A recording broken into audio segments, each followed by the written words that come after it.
and welcome to TexansUnited.com. I'm so glad that you decided to stop in today because I was just sitting here doing a little research on a lady named Amanda Howard. You know, you just heard last week about the wonderful school teacher who was able to save every one of her children from the Indian attack by giving her own life. But there's another woman that is often left out of the story, and she's just as important as Ann Whitney. And believe it or not, this young girl is only 17 years old. Here's the way the story goes.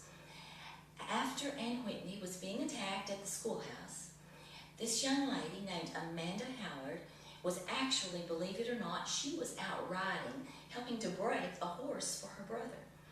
Now, where the school that was being attacked was down in a valley, Miss Amanda Howard was riding up on top of the ridge, and her sister-in-law was riding with her.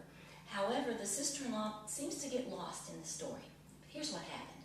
Amanda was riding, as I said, helping her brother try to gentle this horse, and she was riding up on top of the ridge that looked down into the valley where the schoolhouse was.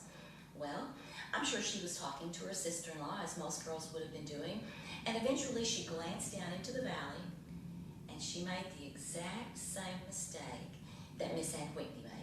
She saw men riding toward the schoolhouse, but believing that they were men who were rounding up range cattle to drive them north, she thought nothing about it. So she continued on her way until the next time she glanced into the valley.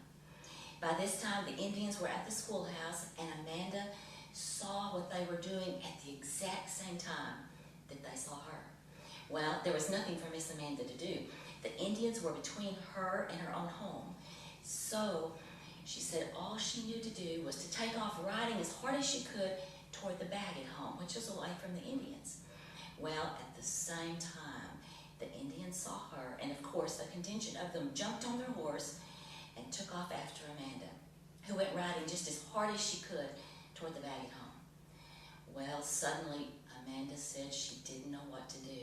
She had forgotten that the Baggetts had a fairly tall fence, and she's riding a half-wild horse, and she had no idea if that horse would in fact jump the fence.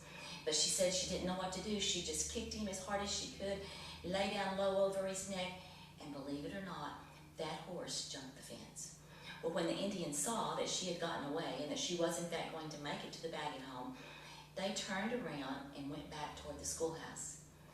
And unfortunately, it was just at this time that Mr. Stanlin, his wife, and two of their children were passing through the valley in their wagon. The Indians saw him, attacked, immediately killed him, and also wounded his wife and their two children.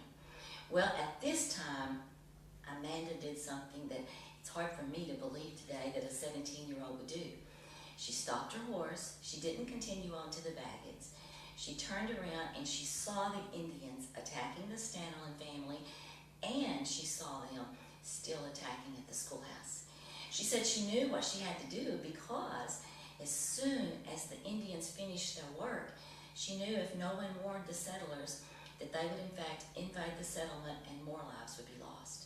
So I guess probably without even thinking, that 17-year-old girl, she turned her horse around, kicked him again as hard as she could, jumped that fence again, believe it or not, and she took off running straight toward the Indians. Now, I don't know if it was the element of surprise, but for some reason, Amanda was able to get a head start on the Indians. Of course, when they saw what she was doing, and I'm sure they were totally amazed, they stopped their work at the schoolhouse, they jumped on their horses, and they took off in pursuit because they did not want her to warn the other settlers. However, as they raced, Amanda was able to stay ahead. Thank goodness she was riding a half-wild horse who probably thought he was riding for his very life. Thanks so much for visiting TexansUnited.com, and be sure and click on the song, Ride, Amanda, Ride. Kevin Stonerock and I wrote that song, and it tells the story so well of a 17-year-old girl who saved so many lives on that day in July 1867.